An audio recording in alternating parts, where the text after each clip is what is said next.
அமர்வோட நோக்கம் தான் ரமலானுக்கு சொல்லியிருக்க அதே நோக்கத்தை தான் இந்த அமர்வோட நோக்கமாக அமைத்திருக்கின்றோம். அதாவது அல்லாவுக்கும் அடியாருக்கும் இடையிலான ஆத்மார்த்த உறவை ஏற்படுத்துவதுதான் இந்த அமர்வோட நோக்கம். அதுதான் ரமலானுடைய நோக்கமாக இருக்கிறது. அந்த நோக்கத்தை பத்தி இப்ப நாங்க பார்ப்போம். அதாவது அல்லாஹு தாலா குர்ஆன்ல சூரத்துல் பக்ராவில் சொல்றான், யா அய்யுஹல்லதீன ஆமனு குத்திபா அலைக்குமுஸ் ஸியாமு கமா குத்திபா அலல்லதீன மின் கப்லிக்கும் லஅல்லக்கும் தத்தகூன். எனவே இங்க தக்குவா என்று சொல்வதுதான் எங்கட இந்த ரமலான்ட நோக்கம். அந்த தக்குவாதாரிகளை உருவாக்குறது, அந்த தக்குவாவை உணர்றது அல்ல தக்குவாவை அடைகிறது தான் இந்த அமர்வுடைய நோக்கம். நபி ஸல்லல்லாஹு அலைஹி வஸல்லம் காலத்துல வாழ்கின்ற பொழுது நபித்தோழர்கள் கொஞ்சம் பேர் அப்படியே அமர்ந்து கொண்டு சொல்லுவாங்க, இஜ்லிஸ் பினா நாமின் சாத்தன், நாங்க கொஞ்ச நேரம் இருந்து எங்களுடைய ஈமான நாங்க பலப்படுத்திக் கொள்வோம் என்று சொல்லுவாங்க. அது மாதிரி இந்த அமர்வுல எங்கட அல்லாவுக்கும் எங்களுக்கும் இடையில் இருக்கின்ற ஒரு ஆத்மார்த்த உறவை வளர்த்துக் கொள்வதுதான் நோக்கம். இந்த அமர்வுல இருந்து வெளியேறுகின்ற பொழுது, இந்த அமர்வுல இருந்து நாங்க போகும்போது தக்குவாவுல ஏதாவது ஒன்றை ரியலைஸ் பண்ணக்கூடியதாக நாங்க இருக்க வேண்டும் என்று எதிர்பார்க்கின்றோம். அந்த வகையில முதலாவது தக்குவா என்பது என்ன என்பதை நாங்க பார்ப்போம். தக்குவா என்று சொல்கின்ற பொழுதே, அதாவது நாங்க சொல்வோம் உறவுகள், மனிதர்களுக்கு மத்தியில் நிறைய உறவுகளை நாங்க பார்க்கிறோம். கணவன் மனைவிக்கு இடையில உறவு, பெற்றோர் பிள்ளைகளுக்கு இடையில உறவு, ஆசிரியர் மாணவர்களுக்கு இடையில உறவு, நண்பர்களுக்கு இடையிலான உறவு, இப்படியெல்லாம் நிறைய உறவுகள் இருக்கிறது. அதுபோல அல்லாவுக்கும் அடியானுக்கும் இடையிலான இருக்கிற உறவு, அந்த உறவுக்கு பேராகத்தான் இந்த தக்குவாவை நாங்க காண முடியுமாக இருக்கிறது. ஆரம்ப காலத்துல சான்றோர்கள்ட ஒரு கூற்று இருக்கிறது, அத்தக்குவா ஹியல் ஹௌஃபு மினல் ஜலீல், அல்லாவை நினைச்சு அஞ்சி வாழ்றது. அல்லாவை நினைச்சு அஞ்சி வாழக்கூடியது அது ஒரு விஷயம் அல்ல, அந்த தக்குவாவோட வெளிப்பாடாக இருக்கும் அல்லாவின் மீதான அச்சம். அமலபி தன்சீல், குர்ஆனை கொண்டு குர்ஆன் என்னென்ன வழிகாட்டல்களை எல்லாம் எங்களுக்கு சொல்லி இருக்கின்றதோ, எவற்றையெல்லாம் தவிர்த்து கொள்ள வேண்டும் என்று சொல்லி இருக்கின்றதோ அவற்றை தவிர்த்து கொள்வதும், எடுத்து நடக்க வேண்டியதை எடுத்து நடப்பதும் அமலபி தன்சீல், குர்ஆன் சொல்கின்ற மாதிரி நாங்க செயற்படுவது. வர்ரிலா பில் கலீல், எங்களுக்கு எது அல்லாஹ் தஆலா தந்திருக்கின்றானோ அது அளவுக்கு மிஞ்சியதாக இருக்கலாம், போதாம இருக்கலாம், அல்லது போதுமாக எது எங்களுக்கு கிடைத்திருக்கிறதோ அதை கொண்டு நாங்க திருப்தி அடைகிறது. எங்களுக்கு எவ்வாறான வாழ்க்கை அமைத்திருக்கின்றான், எவ்வாறான வருமானத்தை தருகின்றான், எவ்வாறான குடும்ப வாழ்க்கை அமைத்திருக்கின்றான், எவ்வாறான பிள்ளைகள் அமைஞ்சிருக்கு, அவற்றையும் கொண்டு இதெல்லாம் அல்லாஹ் தஆலா எனக்கு அமைத்து தந்தது என்று நான் திருப்தி கொள்ள வேண்டும். ரஹீம், அதாவது மர்மைக்காக நான் தயாராகுவது. இது இந்த கூற்றை பார்க்கும் போது யாரிடத்தில் தக்குவா விருத்தி அடைகிறதோ, தக்குவா டெவலப் ஆகி கொண்டு வருகிறதோ, அவர்கள் இதுகள் எல்லாத்தையும் வெளிப்பாடாக அவருடைய வெளிப்பாடாக காண முடியும். இன்னும் சில உதாரணங்கள் மூலம் இந்த தக்குவா விளங்கிட்டு நாங்க அடுத்த பகுதிக்கு வருவோம். நபி இப்ராஹிம் அலைஹிஸ்ஸலாம் அவங்களோட சம்பவத்தை எடுத்துக்கோங்க. முழு சமூகமும் நபி இப்ராஹிம் அலைஹிஸ்ஸலாம் அவங்களுக்கு எதிராக காணப்படுகிறது.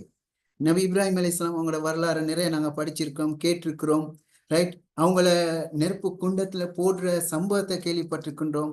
அப்ப இந்த சம்பவத்துல ஒரு பாயிண்ட பாருங்க.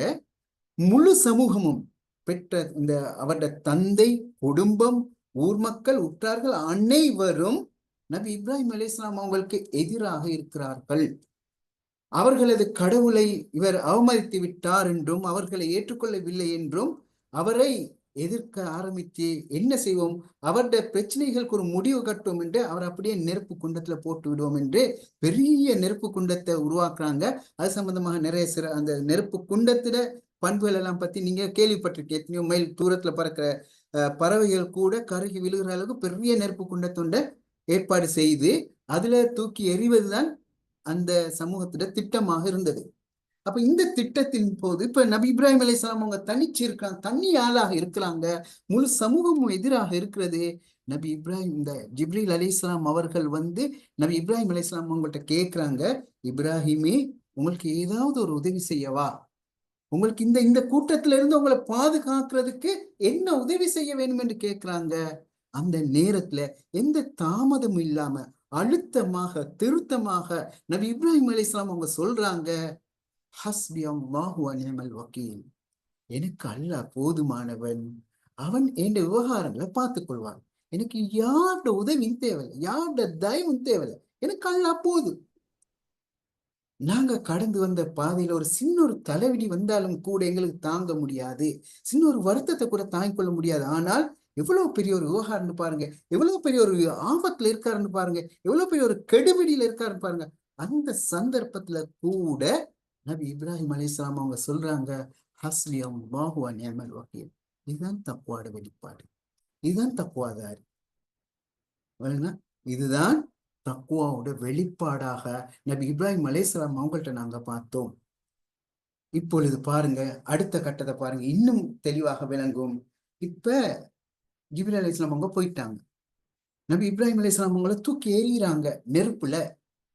நெருப்புல விழுந்து கொண்டு இருக்கும் போது ஜிப்ரீல் அலைஹிஸ்ஸலாம் அவங்க வந்து இறக்கை விரித்து கொண்டு நபி இப்ராஹிம் அலைஹிஸ்ஸலாம் தாங்கி கொண்டு கேட்க, இப்பயாவது சொல்லுங்க, உங்களுக்கு ஏதாவது உதவி செய்வாய், உங்களை இதுல இருந்து காப்பாற்றுவா, பாதுகாக்க. அந்த நேரத்திலையும் மத்திய அழுத்தத்தோட சொல்றாங்க, ஹஸ்பி அல்லாஹு வ நிஅமல் வக்கீல்.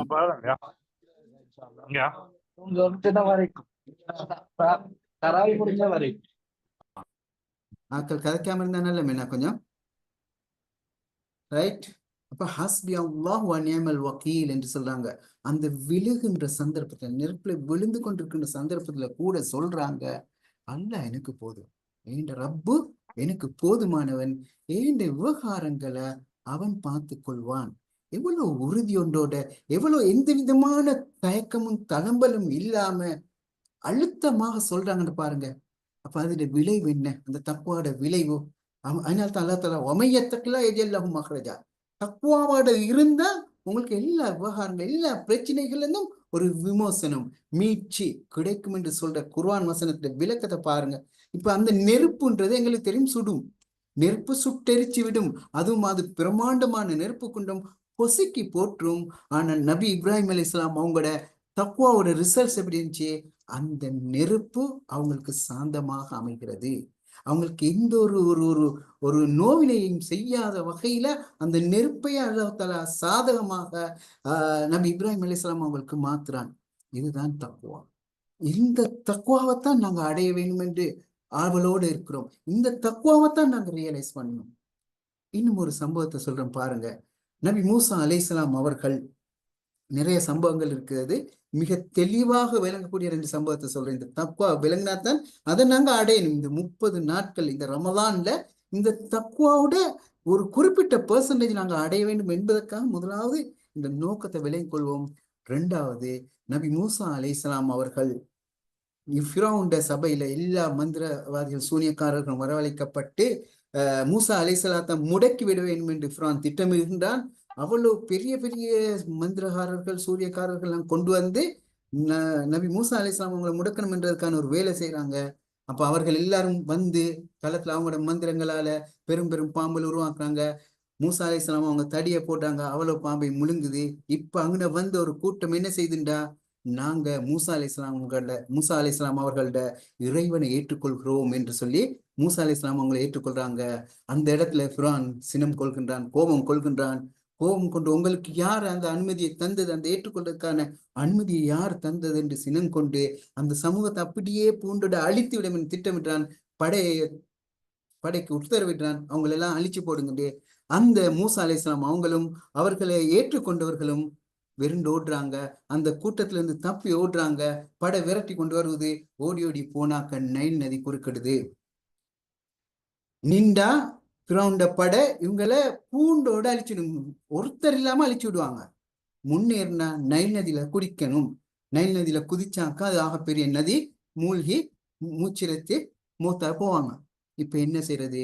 மூசா அலைஹிஸ்ஸலாம் அவங்களுக்கு பின்னால வந்தவங்க கேட்கிறாங்க, மூசாவே இப்ப நாங்க என்ன செய்யறது? நின்றா கொண்டு போடுவாங்க, முன்னேறினா தாளனும் மூழ்கனும், என்ன செய்யறது? அந்த நேரத்துல சொல்றாங்க பாருங்க, இன்னமஇ ரப்பி சயஹ்தீனி, என்னோடு என் இரட்சகன் இருக்கின்றான். மிக முக்கியமான ஒரு பாயிண்ட், மிக முக்கியமான ஒரு வெளிப்பாடு, மிக முக்கியமான ஒரு விளைவு. என்னோடு என் இரட்சகன் இருக்கிறான் என்ற ஒவ்வொரு சந்தர்ப்பத்திலையும் எங்களோட மனசுல அது உதிக்குமாக இருந்தால், அது அதை உணர்வோமாக இருந்தால், அந்த ரப்பு எங்களுக்கு வழிகாட்டுவார். இன்னமை ரப்பி செய்யதீனி, என்னோட என்ற ரட்சகன் இருக்கான், அவன் வழிகாட்டு. இப்ப என்ன தெரியாது, என்ன செய்யறேன்னு தெரியாது, அவங்கக்கிட்ட இருந்து தப்பி ஓடுறதுக்கு வழி இல்லை. உங்களுக்கு இப்ப மூசா அலைஹிஸ்ஸலாத்துக்கு என்ன தெரியாது, சொல்லுங்க அல்லாஹ் வழிகாட்டுவான், எனக்கு அல்லாஹ் வழியை காட்டுவான். என்ன செய்யறான், அல்லாஹ் நைல் நதியை பிளக்க வச்சு அதால தப்ப வைக்கிறான். இதுதான் தக்குவா. அப்ப இந்த தக்குவாவைத்தான் நாங்க அனுபவிக்கணும், இந்த தக்குவாவைத்தான் நாங்க சுவைக்க வேண்டும், இந்த தக்குவாவைத்தான் அடைகிறது எங்கட பெரிய ஆவலாக இருக்க வேண்டும் இந்த ரமலான்ல. அந்த வகையில இந்த தக்குவாவை அடைவதற்கு எங்களுக்குன்னு சில பெருமானங்கள், சில ஒழுக்கங்கள் இருக்கிறது, சில விழுமியங்கள் இருக்கிறது. அதைத்தான் நாங்க அடுத்தது பார்க்கிறோம். ஆக முக்கியமாக இந்த தக்வாவை அடைகிறதுக்கான வெலூஸ், விழுமியமாக நான் சிலது, இதுதான், இது மட்டுமல்ல, சிலது அடையாளப்படுத்தி இருக்கிறேன். இந்த வெலூஸ் அதுல 2 நான் சொன்னேன். நபி இப்ராஹிம் அலைஹிஸ்ஸலாம் அவங்களோட சம்பவத்துல இருந்து பார்க்கணும், அந்த யக்கீன் உறுதியை நாங்க பார்க்கிறோம். நபி மூசா அலைஹிஸ்ஸலாம் அவங்களோட சம்பவத்துல இருந்து பார்க்கிறோம், மாயத்துல்லா, அல்லாஹ் என்னோடு இருக்கிறான் என்ற உணர்வை பார்த்தோம். அது போல இன்னும் சில பெருமானங்கள், அதை நாங்க பார்ப்போம். அதுல ஆக முக்கியமான ஒரு விஷயம்தான் அல் இஹ்லாஸ். நாங்க எதை செஞ்சாலும் சரி, எங்கட வாழ்வு இன்ன சொலாத்தி வனுஸ்கி ஒமஹ்யாய ஒமமாத்தி, என்ற தொழுகைகள், என்ற வணக்கங்கள், என்ற வாழ்க்கை, என்ற மரணம் அனைத்தும் லில்லாஹி ரப்பில் ஆலமீன், அல்லாஹ்வுக்காக. இப்ப எங்கட ஒவ்வொரு பண்ண எந்த ஒரு செயலை செய்வதாக இருந்தாலும் சரி, நான் எந்த ஒரு செயலை செய்வதாக இருந்தாலும் சரி, அல்லாஹ்வுக்காக என்று செய்யணும். நான் ஒருத்தரோட பேசுறேன், ஒரு வார்த்தையோட ஒருத்தரை பத்தி விமர்சிக்கிறேன், ஒருத்தரை பத்தி கருத்து சொல்றேன், ஒருத்தரை பத்தி இன்னொருத்தட்ட ஒப்புவிக்கிறேன், எந்த சந்தர்ப்பமாக இருக்கலாம். நான் உழைக்கிறேன், காலையிலே எழுந்து உழைப்பதற்காக செல்கிறேன், மாலையில களைப்படைஞ்சு வருகிறேன், உழைத்ததெல்லாம் குடும்பத்துக்கு, இன்னும் மக்களுக்கு பலருக்கும் நான் செலவழிக்கிறேன். இந்த ஒவ்வொரு செயல்லையும் எனக்கு அல்லாஹ்வுக்காக என்ற திருப்தி, இதை நான் அல்லாஹ்வுக்காக செய்கிறேன் என்ற எண்ணம் மிகைக்க வேண்டும், வேறு எதுவும் மிகைக்க கூடாது. இதுதான் தக்வாவை அடைகிறதுக்கான மிக முக்கியமான ஒரு ஒழுக்கமாக, ஒரு விழுமியமாக நாங்க அடையாளப்படுத்த முடியுமாக இருக்கிறது. உண்மையிலேயே இஹ்லாஸை பத்தி நோக்கும் போது இது தனியாக நாங்க பல மணித்தியாலம் பேச வேண்டிய ஒரு தலைப்பு. என்றாலும் சுருக்கமாக தலைப்புக்கு பொருத்தமான போதுமான அளவுக்கு நான் சொல்லலாம்னு நினைக்கிறேன். அதாவது இஹ்லாஸ் என்று சொல்றது, அதுக்கு பல படித்தரங்கள் இருக்குது.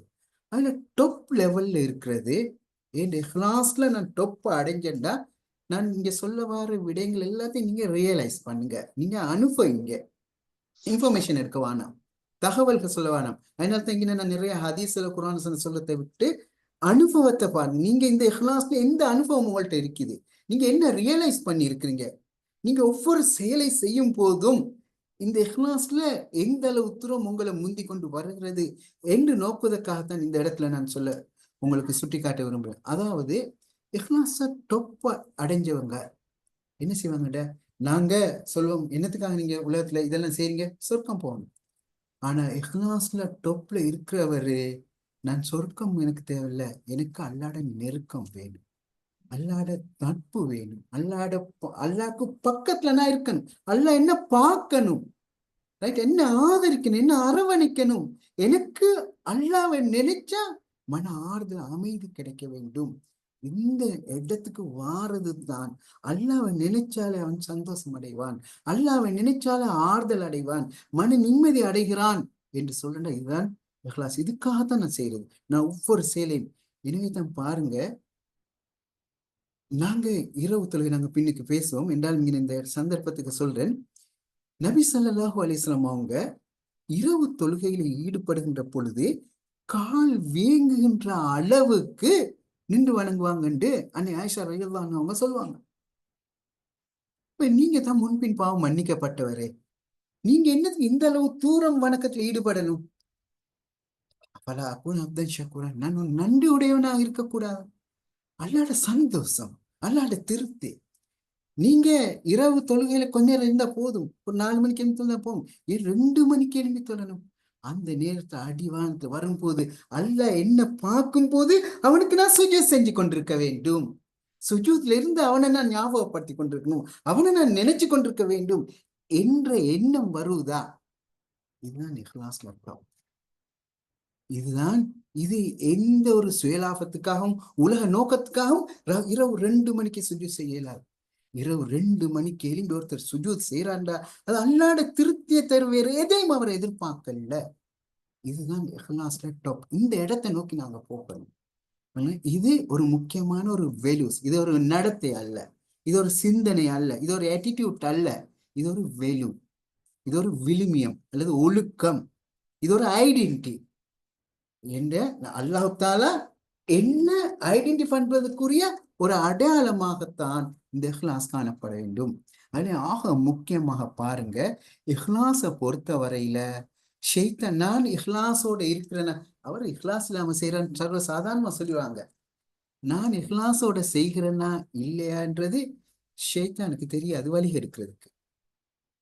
அதே மாதிரி மலக்குகளுக்கு தெரியாது நன்மை எழுதுறதுக்கு இவர் இஹ்லாஸ செஞ்சிருக்காரா இல்லைன்னு மலக்குகள் கூட அறிய மாட்டாங்க.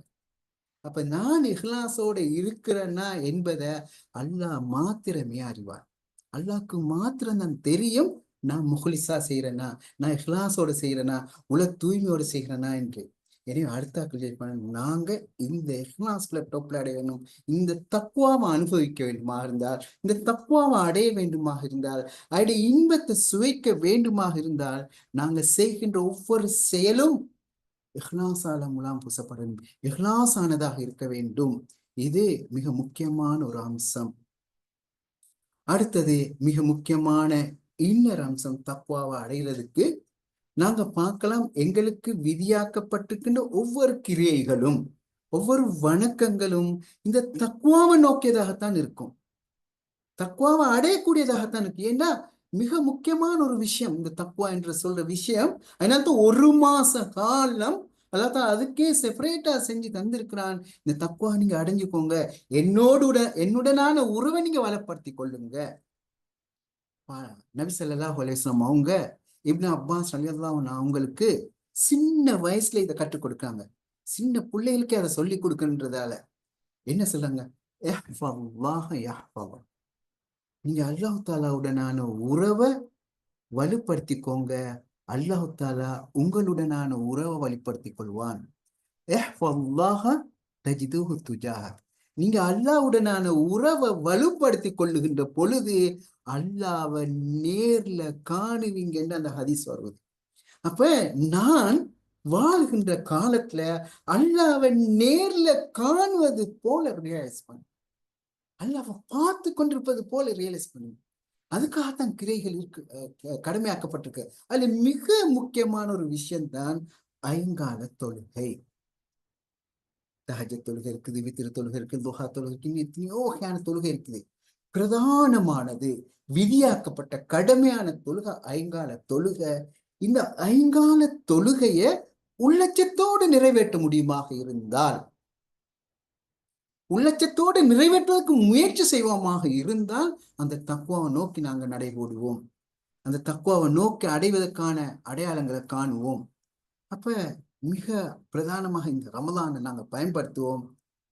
நாங்க நிறைய அமல்கள், நான் சொல்றேன் 24 மணித்தியாலங்களும் இருந்து அமல்களை செய்து நன்மைகளை செய்து கொண்டிருக்கிறோம் என்பதை விட இவற்றை எல்லாத்தையும் தாண்டி ஐங்கால தொழுகைய அமைதியாக அழகாக முறையாக தொழுது அந்த தக்குவாவை நாங்க ரியலைஸ் பண்ணோம். அதுதான் 2வது பாயிண்டா சொல்றேன், வெலூஸ் ஆயிடுங்க. அதை நான் உள்ளச்சத்தோட தொழுவது என்பது என் அடையாளம், என் ஐடென்டிட்டி, என் வேல்யூ, என் ஒழுக்கம், அது என் பொலிசி. அது நான் எந்த கட்டத்திலையும் நான் அவசரமா தொழ மாட்டேன். நான் தொழுவது சில வேலை நாங்க தொழ போகின்ற போது தக்பீர் கட்டுறது தான் தெரியும், அஸ்ஸலாமு அலைக்கும் சொல்லுவாங்க, ஃபாத்தியா ஓதிக்கொள்ள ருக்குக்கு போறது, இமாம் அல்லாஹ் அக்பர் சொல்ல போறதுக்குள்ளால நாங்க போறதுக்குள்ள அவரு சமயம். இப்படி அல்ல, உள்ளச்சத்தோட தொழுவதுல முதலாவது அமைதியாக தொழணும், அழகாக தொழணும், முறையாக தொழணும் என்ற பகுதி இருக்கு. இது ஒரு தனி இன்னொரு தலைப்போ நாங்க வருகின்ற சந்தர்ப்பங்கள்ல பார்க்கலாம். அப்போ உள்ளச்சத்தோட தொழு பாருங்க, இந்த தக்குவாவை நீங்க ரியலைஸ் பண்ணுங்க. தொழுகையிட நோக்கத்தை பத்தி சொல்கின்ற பொழுதே அல்லாஹ் தஆலா என்ன சொல்றான்? அக்கிமு சலாத்த லிதிக்ரி, ஏண்ட ஞாபகம் வாரதுக்காகத்தான் தொழுகை உங்களுக்கு விதியாக்கப்பட்டிருக்கு.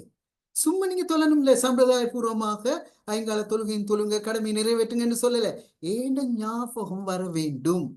அக்கிமு சலாத்த லிதிக்ரி, ஏண்ட சிந்தனைய அல்லாஹ் பற்றி சிந்தனை வரும்போதுக்காகத்தான் தொழுக. இன்னொரு கேள்வி கேட்கிறேன். அல்லாட சிந்தனை தொழுகையில அல்லாட சிந்தனை வரணுன்ற என்ன? ஒவ்வொருத்தரும் பேச தேவையில்ல, மனசை தொட்டு கேளுங்க. நீங்க இப்ப நான் நினைக்கிறேன் மகரிப் தொழுதுட்டு வந்திருக்கீங்க, இஷாவும் தொழுதுருக்கீங்க, இஷாவையும் தொழுதாச்சு. இப்ப இந்த இஷா தொழுகையில நான் நிறைவேற்றி இஷா தொழுகையில எந்த அளவு தூரம் அல்லாட சிந்தனையோடு நான் தொழுதேன் என்று சிந்திச்சு பாருங்க பார்ப்போம். அப்ப எவ்வளவு தூரம் தொழுதும்? அப்ப அல்லாட சிந்தனைன்றது என்னது? சும்மா சின்ன ஒரு உதாரணம். நாங்க ஒரு பர்சனாலிட்டியை பத்தி பேசுறோம். அந்த பர்சனாலிட்டியில சிறப்பம்சம், அவர் இப்படி சாதிச்சாரு, அப்படி இப்படி செஞ்சாரு, அப்படி செஞ்சாருலாம் நிறைய சொல்லுவோம். சொல்லுகின்ற பொழுது எங்க மனசுல எப்படி இருப்பார் அவரு, என்ன மாதிரி ஒரு ஆர்வம் ஒன்று தோண்டும். என்ன, அவரை பார்க்கணும், அவரை காணணும், அவரோட பேசணும்ன்ற ஒரு ஆர்வம் ஒன்று தோண்டும். சாதாரண மனுஷனுக்கு தோண்டும். ஈகோ இல்லாட்டி, பாசிட்டிவ் இல்லாட்டி அவரை காணணும்ண்டு. ரைட். இப்ப அல்லாஹ் பத்தி தானே நாங்க நித்தமும் பொழுது இது உலகத்தை படைச்சான் பரிபாலிக்கண்டு 99 திருநாமங்களை கொண்டு அல்லாஹ் நாங்க விளங்குறோம். அவன் படைச்சிருக்கான் இப்படி செய்யுங்க. சும்மா உங்களை யோசிங்க, உங்களோட உங்களோட உங்களோட உருவத்தை எடுங்க, உங்களோட உடம்பு எடுங்க, உங்களோட உடம்போட ஒவ்வொரு அமைப்பை யோசிச்சு பாருங்க. அதுக்குள்ள எத்தனை வேலை நடக்குதுன்றே பாருங்க. இதெல்லாம் பார்க்கும் போது இதை உருவாக்குனதை பத்தி, அவன் எப்படி இருப்பான், அவனோட டேலண்ட்டை பத்தி, அவனோட நுட்பத்தை பத்தி எல்லாம் நாங்க யோசிப்போம். அந்த காண துடிக்கிற எண்ணம் இருக்கே, நல்லா சிந்தனை. எனவே தான் சூரத் அன்ஃபால்ல இன்னொரு இடத்துல சொல்றான் அல்லாஹ் தஆலா, இன்னமல் மூமினூன, விசுவாசிகள் எப்படியானவர்கள் என்றால், இதா துக்கிரல்லாஹு, அல்லாஹ்ட சிந்தனை வந்தால், அல்லாஹ்வை ஞாபகப்படுத்தப்பட்டால், வஜிலத் குலூபுஹும், அவர்களது உள்ளங்கள் வஜிலத். ஏன் நான் இந்த வஜிலத்னு சொல்றேன்டா, இதையும் சரியாக நாங்க இன்னும் விளங்கி கொள்ள. இதெல்லாம் இப்ப இன்ஃபர்மேஷனாக இருக்கலாம். இந்த வஜிலத் குலூபுன்றத நீங்க எந்த புத்தகத்திலையும் நீங்க தேடி எடுத்துக்கொள்ளல. இந்த வஜிலத்னா என்னண்டு இன்ஃபர்மேஷன்ஸ் இருக்கும். ஆனா வஜிலத்னா என்னன்றத சும்மா உதாரணத்துக்கு, எங்களுக்கு மிக நேசத்துக்குரிய ஒருவர், அவரை நாங்க நீண்ட நாளாக பிரிஞ்சிருக்கிறோம். மிக நேசத்துக்குரிய ஆள், ரைட்? மிக நேசத்துக்குரிய ஆள். ஒரு குறிப்பிட்ட நாட்கள் அல்ல குறிப்பிட்ட நேரம் குறிப்பிட்ட மணித்தியாலம் அவரை பத்தி எந்த தகவலும் இல்லை, எந்த செய்தியும் இல்லை, பார்க்கல, பேசல, காணல. திடீர்னு தோன்றாரு ஒரு பல நாட்களுக்கு பிறகு எங்களுக்கு முன்னால வந்து நின்றா. எங்களோட மனசு எப்படி இருக்கும், எங்களோட உணர்வுகள் எப்படி இருக்கும்? அந்த சிந்தனை சிந்திச்சு பாருங்க. அப்போ நான் தளதளத்து உள்ளது, உடம்புல இது வகையான நடுக்கம் ஏற்பட்டு கண்ணால கண்ணீர், பேச்சு வராது. விளைனா இதைத்தான் வஜிலத்தின் சொல்லும். அல்லாஹு அக்பர் என்று தக்பீர் கட்டுன உடனே அதுல ஓதுற ஓதல்கள் ஒவ்வொன்றும் என்ன செய்யும் என்றா, அல்லாட சிந்தனையை கொண்டு வரும், அல்லாஹ் பற்றி உணர்வை ஏற்படுத்தும், அல்லாட ஆற்றல்களை பத்தி ஞாபகப்படுத்தும். ஞாபகப்படுத்த தன்னிலை மறந்து தொழுதுட்டு இருப்பாங்க. இதைத்தான் நாங்க பாக்குறோம். ஸல்லல்லாஹு அலைஹி வஸல்லம் அவங்க கால் வீங்குற அளவுக்கு தொழுறாங்கண்டா தன்னிலை மறந்து தொழுறாங்க. ஒத்தபத்தல் அலை, ஒத்தபத்தல் என்ற சொல்ல குர்ஆன் பாவிக்கும். அப்ப தன்னை மறந்து தொழுகையில் ஈடுபடுவாங்க. நாங்க சல்லாசமங்களை மாறி தொழாட்டியும் கூட ஓரளவு அமைதியாக அழகாக அல்லாட சிந்தனை வார அளவுக்கு தொழுகின்ற பொழுது அந்த தொழுகையின் மூலம் இந்த தக்குவாவை நாங்க ரியலைஸ் பண்ணலாம், தக்குவாவை நாங்க உணர முடியும் என்றே தான் நான் சொல்றேன். ரைட். அப்படி தொழுதோம்டா அடுத்து அல்லாஹ் தஆலா என்ன சொல்றான் குர்ஆன்ல சொல்றான், அல்லா பிதிக்ரில்லாஹி, ஏண்ட சிந்தனை உங்களுக்கு வந்துச்சு என்று சொன்னா, நீங்க தக்வாவை அடைஞ்சு கொண்டீங்க என்று சொன்னா, தக்வாவை ரியலைஸ் பண்ணீங்க என்று சொன்னா என்ன நடக்கும்? சாதத்துல் கல்ப், உள்ளத்துல ஒரு அமைதி, ஒரு சந்தோஷம், ஒரு பூரிப்பு ஏற்படும், ஒரு திருப்தி ஒன்று ஏற்படும். என்ன ஒரு திருப்தி, என்னை சுற்றி இருக்க சூழல் ஒரு திருப்தி, எனக்கு எது நடந்தாலும் அதுல ஒரு திருப்தி என்ன கண்ணுவேன். அதாவது அதுதான் அஜபன் இல்லாமல் மோமினின், விசுவாசி உள்ள விஷயம் ஆச்சரியம் என்னண்டா, ஏதாவது நல்லது நடந்தால் அல்ஹம்துலில்லாஹ், அல்லாஹ் எனக்கு தந்தது. ஏதாவது சோதிக்கப்பட்டா அதான் அல்லாஹ் சபர, அதாவது இது அல்லாஹ்தாலா என்ன சோதிக்க. ஏன் இது இந்த மன அமைதியில மன திருப்தியில வர வார்த்தைகள். அப்ப இது தக்வாவோட இன்னொரு அடையாளம். எனவே இந்த அடையாளங்களை காணுகின்ற வகையில தான் நாங்க, அதாவது எங்கட இந்த ரமதான்ல இது ஒவ்வொன்றையும் நாங்க திட்டமிடணும், இது ஒவ்வொன்றையும் நாங்க பார்க்கணும். இஹ்லாஸை அடைகிறதுக்கு, தக்குவா அந்த சாதத்தை, அதாவது உள்ள அமைதியை சந்தோஷத்தை காண்பதற்கு, அதே போன்று உள்ளச்சத்தோடு தொழுவதற்கு, குர்ஆன் ஓதுறதாக இருந்தாலும் அப்படித்தான், திக்ர் செய்வதாக இருந்தாலும் அப்படித்தான். எதுவுமே சம்பிரதாயபூர்வமாக இல்லாம உணர்வு பூர்வமாக உயிரோட்டமாக இதுகளை நாங்க செய்வோமாக இருந்தால் நிச்சயமாக நாங்க இந்த ரமதான்ல தக்குவாவை அடைவதற்கென்று சில வெலுசில போட்டு நாங்க அந்த தக்குவாவை நோக்கி போறதாக அமைய வேண்டும். இந்த ஒப்ஜெக்டிவ் பார்த்துட்டு இந்திய செஷன் முடிப்போம். கருத்து எக்ஸ்டென்ஷன்ல நாங்க அடுத்த சிட்டிங்ல பார்க்கலாம்னு நினைக்கிறேன். அதுலயும் நான் 3 ஒப்ஜெக்டிவ் போட்டிருக்கேன். அதாவது அந்த தக்குவாவை அடைகிறதுக்கான 3 துணை இலக்குகள். இதுதான் மொத்தமாக சொல்ல 3 துணை இலக்குகள் இருக்குது. இதை ஒவ்வொரு ஸ்டெப்பாக இதை அடையும் போது இது ஃப்ளோல வார விஷயம், ஒன்றன் பின் ஒன்றாக வார விஷயம். அதுல 3 இங்க நான் அடையாளப்படுத்தியிருக்கேன். அதுல ஆக முக்கியமான ஒன்றுதான் ரஹ்மா. ரைட். முதலாவது அல்லாஹ் தாலாட அருளை நாங்க பெறுற ஆக்களாக மாறணும். அல்லாட அன்பை பெறுற ஆக்களாக நாங்க மாற வேண்டும்.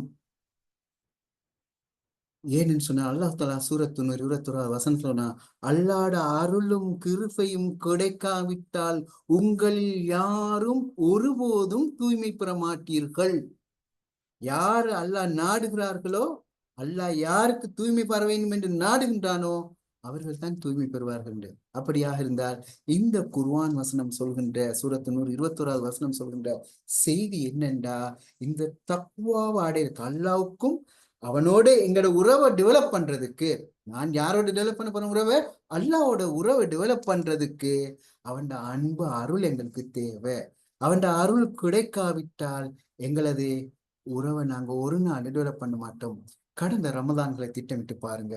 இந்த ரமதான்ல ஒவ்வொரு நாளும் குர்ஆன் ஓதுனாக்கள், ஒரு குர்ஆனை முடிச்சாக்கள், இரவு முழுவதும் நின்று வணங்கினாக்கள், நிறைய லட்சக்கணக்கான திக்ரு செஞ்சாக்கள், தான தர்மங்கள் பண்ணாக்கள் எல்லாம் இருக்காங்க. அப்படி இருக்கின்ற தருவாயில நான் எத்தனை குர்ஆன், எத்தனை பக்கங்கள் ஓதினேன், நான் எத்தனை திக்ருகளை செய்தேன், நான் என்னென்ன எவ்வளவு தூரம் தான தர்மம் செஞ்சேன் என்று சிந்திச்சு பாருங்க. எங்களுக்கு நிறைய ரீசன்ஸ் இருக்குது. இந்த உம்மாக்கு சோமில்லா போச்சு, ஒய்ஃபுக்கு இப்படி வந்துச்சு, அப்படி ஒரு பிரச்சனை வந்துச்சு, பொருளாதார, இப்படி நிறைய ரீசன்ஸ் சொல்லுவோம். மாஷா அல்லான்னு மனுஷனுக்கு காரணம் சொல்ல சந்தர்ப்பம் கொடுத்தா காரணங்களை அடுக்கிக்கிட்டே போவான். ஆனா அது எல்லாத்தையும் தாண்டிய ஒரு காரணி தான் அல்லாட அருள் கிடைக்கல. எனக்கு இன்னைக்கு சுபகு ஜமாத்து கிடைக்கலண்டா நான் உன்னாவது என்ன பரிசீலிச்சு பார்க்கணும்.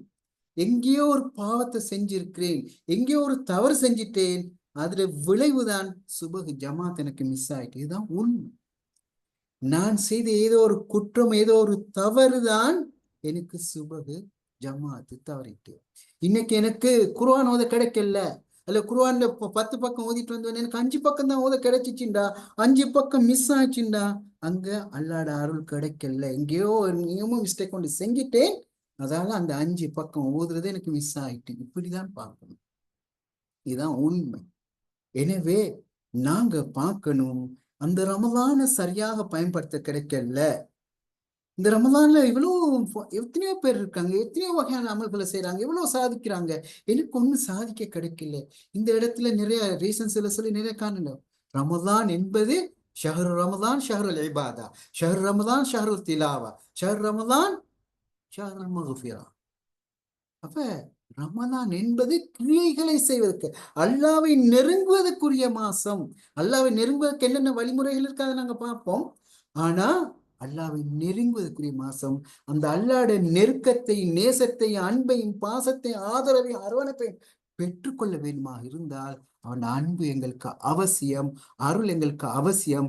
எனவேதான் இந்த ரமலானின் மூலம் அவன் அருளை பெற்றுக் கொள்வதற்கு நாங்கள் முயற்சி செய்ய வேண்டும். இது முதலாவது ஆப்ஜெக்டிவ். அந்த ரஹ்மத்தை பெற்றுக்கொள்ள என்ன செய்யலாம்? இரண்டாவது, இந்த ரஹ்மத்தை நான் பெறுகிறேன், அல்லாட அருளை நான் பெறுகிறேன், பெற்றுக்கொண்டிருக்கிறேன். அல்லாஹ் என்னை பொருந்திக் கொண்டான், ஏற்றுக்கொண்டான், அவன் அருளை அனுபவிக்கிறேன் என்றால் எப்படி? அடுத்த பகுதி அதுதான், மக்ஃபிரத். அல்லாஹ் தாலாட அருளை நான் பெற்றுக்கொண்டேன் என்று சொன்னால், அல்லாஹ்வுடைய அருளை நான் அனுபவிக்கிறேன் என்று சொன்னால், என்னுடைய பாவங்கள் எல்லாம் ஒன்றன் பின் ஒன்றாக ஒன்றன் பின் ஒன்றாக உணர்வேன். நான் இப்படி ஒரு தவறு செஞ்சேன், அவட மனசை நோகடிச்சேன், அவட சொத்தை சுரையாடினேன், அவட பொருளை சொல்லாம எடுத்தேன், இந்த இப்படி செஞ்சேன் அப்படி செஞ்சேன் என்ற ஒவ்வொரு தவறும் எனக்கு உணர்த்தப்படும். எல்லாம் ஒட்டுமொத்தமா என்ன ஒரு பாவியாக காட்டாது. நான் அமல்கள் செஞ்சு கொண்டு போகும் போது என் உள்ளத்துல இடரும். அதான் அல்லாஹ் தஆலா சொல்றான், நான் அப்படியே அந்த அமல்களை செய்து கொண்டு போகும் போது நான் செய்கின்ற ஒவ்வொரு பிழை எனக்கு விளங்கும். சில இடங்கள்ல நாங்க பார்ப்போம், நோம்பு பிடிச்சிருப்பாரு, இரவு தொழுகையில் ஈடுபட்டிருப்பாரு, குர்ஆன் ஓதி இருப்பாரு. ஆனா அவருக்கும் சில சகோதரருக்கும் இடையில அவர்கள் நல்லுறவு இருக்காது. 30 நாள் நான் ஆச்சரியப்படுகின்ற இடம் என்னன்னா, 30 நாள் அமல் செஞ்சு எத்திகாஃபும் இருந்துட்டு கடைசி நாள் சொல்ல, பாருங்க அவர் எல்லாம் செஞ்சதை பாருங்கன்ட்டு பல்ல கடிச்சுக்கிட்டு வருவார். அப்ப இவர் இந்த 30 நாள் என்ன செஞ்சாருன்னு யோசித்து பார்த்த பல சந்தர்ப்பங்கள் இருக்கு. எனவேதான் நான் சொல்ல, அல்லாட அருள் தேவை. தக்குவாவை அடைகிறதுக்கு அருள் கிடைக்குது என்று சொன்னால், அடுத்தது எனக்கு தக்குவாவுக்கு தடையாக இருக்க விஷயம் என்ற தவறுகள், என்ற பிழைகள், என்ற குற்றங்கள். அப்ப அது ஒன்றன் பின் ஒன்றன் பின்னாக ஞாபகப்படுத்தப்படும். அந்த ஞாபகப்படுத்தப்படுகின்ற பொழுது அதிலிருந்து நாங்க மன்னிப்பு தேடணும், பாவ மன்னிப்பு தேடணும், அதுல இருந்து மீள வேண்டும். இந்த பிழை, தவறு, பாவம் அடியார்களோடு தொடர்பட்டிருந்தால், இப்ப சொல்லுவோமே, ஒருத்தரை பத்தி நான் பிழையாக பேசியிருப்பேன் அல்ல தவறாக பேசியிருப்பேன், ஒரு சபையில அவரை கொச்சப்பட்ட, அந்த சபையில போயிட்டு அவரை பத்தி நல்லா பேசிட்டு இவர்கிட்ட போய் சொல்லுங்க, இந்த சபையில உங்களை பத்தி இப்படி பேசினேன், என்ன அல்லாஹ்வுக்காக மன்னிச்சுக்கோங்க, நீங்க என்ன சொல்றீங்களோ நான் செய்வேன். உங்களுக்கு தெரியும், அபூதர் ரலியல்லாஹு அவங்களுக்கும் பிலால் ரலியல்லாஹு அவங்களுக்கும் இடையில நடந்த சம்பவம். ஒரு முறை அபூதர் ரலியல்லாஹு அவங்க பிலால் ரலியல்லாஹு அவங்களை பார்த்து கருப்பின் மகன் என்று சொல்லிடுறாங்க. பிலால் அலிக்கு சரியான மாதிரி மனசு நல்லா நொந்துட்டு கவலைப்பட்டாங்க. ஸல்லல்லாஹு அலைஹி வஸல்லம் சொல்றாங்க. அப்ப ஸல்லல்லாஹு அலைஹி வஸல்லம் சொன்னாங்க, அபூதரை பார்த்து இன்னும் ஜாஹிலியத்துல இருக்கிறா என்று சொல்றாங்க. அப்படி சொன்னதுக்கு பிறகுதான் அவங்களுக்கு நல்லா பட்டுட்டது. கல்யாண மாதிரி கவலைப்படுறாங்க. எப்படி மன்னிப்பு கேட்டாங்கடா, பிலால் ரலியல்லாஹு அவங்களோட பாதங்களை முத்தமிட்டு, பிலாலே என்ன மன்னிச்சுக்கோங்க என்ற அளவுக்கு. ஏண்டா யாருக்கும் எந்த ஒரு தவறு, அபூதர் என்பது எங்களுக்கு தெரியும் எவ்வளவு ஒரு நல்ல மனிதர், எவ்வளவு ஒரு உயர்ந்த மனிதர், எவ்வளவு நட்பண்புகள் கொண்ட மனிதர். அவர்கிட்ட இப்படி ஒரு சின்ன ஒரு குணத்துக்கே எவ்வளவு பெரிய மன்னிப்பு, பாதங்களை முத்தமிட்டு. அப்ப அல்லாஹ்வுக்காக நாங்க ஏற்கனவே சொன்ன இஹ்லாஸோட இருக்கிறோம். எங்களுக்கு ரஹ்மத் வேணும், நாங்க மன்னிப்பை பெற வேண்டும் என்றா எந்த வடிவத்துல அந்த மன்னிப்பை பெற வேண்டுமோ அந்த வடிவத்துல அந்த மன்னிப்பை பெறுவதற்கு நாங்க தயாராக இருக்க வேண்டும். அதே போல அல்லாஹ்வுக்கும் அடியானுக்கும் இடையில தொடர்பட்ட ஒரு பாவமாக இருந்தால் அல்லாஹ்ட்ட மன்றாடி கண்ணீர் சிந்தி கையேந்தி நாங்கள் மன்னிப்பு கேட்கணும். அதுல இருந்து திருத்தி மன்னித்து விட்டான் என்பதை உணரும் வரையில அந்த தௌபாவுல நாங்கள் ஈடுபட்டு கொண்டே இருக்கணும். ஏனென்றால் மனிதன் இயல்பு என்னென்றா, ஒரு பிழை செஞ்சா அது உறுத்தல் ஒன்று இருக்கும். இணையத்தான் அனஸ் இப்னு மாலிக் ரலியல்லாஹு அன்ஹு சொல்லுவாங்க, ஒரு மூமினை பொறுத்த வரையில அவர் பாவத்தை எப்படி பார்ப்பார்னா, ஒரு பெரிய ஒரு மலை அடிவாரத்துல அவர் இருக்கிறாரு, அந்த மலை உச்சியில ஒரு பாறாங்கல் இருக்கிறது. இப்ப ரியலைஸ் பண்ணி பாருங்க எப்படி உங்களோட மனநிலை இருக்கும். நீங்க பெரிய ஒரு மரத்துல அடிவாரத்துல நீங்க இருக்கிறீங்க, மலை உச்சியில ஒரு பாறாங்கல் இருக்கிறது. இப்ப உங்களோட மனநிலை இந்த கல் இன்னும் விழுந்தா எப்ப உழுமோ தெரியாது. அந்த மாதிரி இப்படித்தான் ஒரு மூமின் பாவத்தை பார்ப்பான். ஆனா ஒரு பாவியை பொறுத்தவரையில முகத்துக்கு முன்னால பறக்கிற கொசுவை போல ஒரு டீ குடிக்க மாதிரி சார், ஜஸ்ட் சும்மா ஒரு பேச்சு குழப்பத்தானே விட்டேனப்பா, அதுக்கு இவ்வளவு கவலைப்படுறதா என்று அவருக்கு அது சாதாரண விஷயம். ஆனா அவருக்கு அது மனசு நொந்து இருக்குது, மனசு நோகடிச்சிருக்கோம். அப்ப நாங்க இந்த இடத்துல தான் கவனமா இருக்கணும். அந்த வகையில அந்த பாவம் ஒன்று செஞ்சா உறுத்தல் ஒன்று இருக்கும். அந்த உறுத்தல் இல்லாம போகும் வரையில நாங்க மன்னிப்பு கேட்டுக்கிட்டு இருக்கணும். அந்த உறுத்தல் சில வேலை பெரிய பெரிய வேலை செஞ்சிட்டும் மன்னிப்பு கேட்ட அவருக்கு உறுத்தல் போயிட்டும். ஆனா நீங்க இந்த ரஹ்மத்தை பெற பெற பெற அல்லாஹ்வை நெருங்க நெருங்க நெருங்க அருளை பெற பெற அந்த உறுத்தல் வந்துகிட்டே இருக்கும். அந்த உறுத்தல் போகும் வரையில மன்னிப்பு கேட்டுக்கொண்டே இருங்க. மன்னிப்பு கேட்டுக்கொண்டிருக்கு. சில வேளை ஒரு கட்டத்துல போயிட்டு எல்லாம் மன்னிச்சுட்டேன்னு நினைச்சிருக்கேன், கொஞ்சம் இன்னும் கொஞ்சம் அருள பெறும்போது இன்னொரு உறுத்தல் வருவதுண்டா, அதுல இன்னும் சாயல்கள் இருக்குதுன்னு அர்த்தம். இன்னும் தொடர்ந்து மன்னிப்பு கேளுங்க. உங்களோட மனசு கிளியர் ஆகும் வரையில, மனசு அமைதி பெறும் வரையில, மனசு சந்தோஷம் அடையும் வரையில, அந்த உறுத்தல்ல இருந்து வெளியே வரும் வரையில மன்னிப்பு கேளுங்க. இதுதான் நாங்க மஃபிரத் என்று சொல்றோம். எத்தக்கும் மினன் நார். இப்படி இருக்கும் போது எங்களுக்கு தக்குவா அடையிறதுக்கு அடுத்தது நாங்க செய்யற சில செயல்கள் எங்களுக்கே நரகம் வாஜிபாக இருக்கும், எங்களுக்கு நரகம் கட்டாயமாக இருக்கும். அப்ப அந்த மாதிரி என்னென்ன செயல்கள் செஞ்சிருக்கோம் அல்லாவுக்கு தான் வெளிச்சம். இப்ப நாங்க என்ன செஞ்சா அதிகமாக நரக விடுதலையை கேட்கணும். அதுக்கு ஒரு ஹதீஸ ஞாபகத்தின் நிகழ்ச்சி முடிப்போம். அதாவது இந்த யார் ஒருவர் 40 நாளைக்கு தொடர்ந்தும் அவ்வளவு தக்பீருல் இஹ்ராம்ல கலந்து ஜமாத்தோட ஐங்காலத்துல தொழுது வாராரோ அவருக்கு 2 சர்டிபிகேட் அல்லா தாலா தாரார். ஒன்று நரக விடுதலை, 2 நிஃபாக்தனத்துல இருந்து விடுதலை. இப்ப என்ன விஷயம்டா, சில செயல்களை செய்வோம் எங்களுக்கு நரகம் வாஜிபாய். அப்ப இந்த ரமதான்ல அல்லாஹ் தாலா என்ன செய்கிறான் என்றால், அதிகமானவர்களை நரகத்துக்கு என்று எழுதப்பட்டவர்கள் பலரை விடுதலை செய்து விடுவான். அப்ப நாங்க என்ன செய்யண்டா, அந்த நரக விடுதலையை பெறக்கூடிய வகையில எங்களோட செயற்பாடுகளை அமைச்சு கொள்ளணும். இப்படி நான் ஏற்கனவே சொன்னது போல இந்த ரமலான் தக்வாவை அடையக்கூடிய ரமதானாக இருக்க வேண்டும். கடந்த கால ரமதான்களை போன்று அல்லாமல் இந்த முறை ஒரு குறிப்பிட்ட பெர்சன்டேஜ் நான் தக்வாவை அடைய வேண்டும் என்று சங்கல்பம் பூர்வம் உறுதி கொள்வோம். அதற்காக சில வெலூசுகளை எடுப்போம், சில பெருமானங்களை எடுத்துக்கொள்வோம், சில ஒழுக்கங்களை எடுத்துக்கொள்வோம், அதே போல சில துணை இலக்குகளை போட்டு செயற்படுவோம். இன்ஷா அல்லாஹ் நாங்கள் இந்த தக்வாவை அனுபவிக்க முடியும் என்று கேட்டு, இன்ஷா அல்லாஹ் வார சந்திப்பு, இது ஒரு தொடர் நிகழ்ச்சி என்று ஏற்கனவே சொன்னேன். என்ன வகையான செயற்பாடுகளை இந்த தக்வாவை அடைகிறதுக்கு எங்களுக்கு தெரியும். ரமதான் என்று சொல்கின்ற பொழுது நோன்பு, நின்று வணங்குறது, குர்ஆன் ஓதுறது, இப்படி நிறைய விஷயங்கள் இருக்கிறது எங்களுக்கு தெரியும். இதை தக்வாவை அடையக்கூடிய வகையில இந்த அமல்களை, இந்த இபாதத்தை, இந்த கிரியைகளை எவ்வாறு செய்ய முடியும் என்று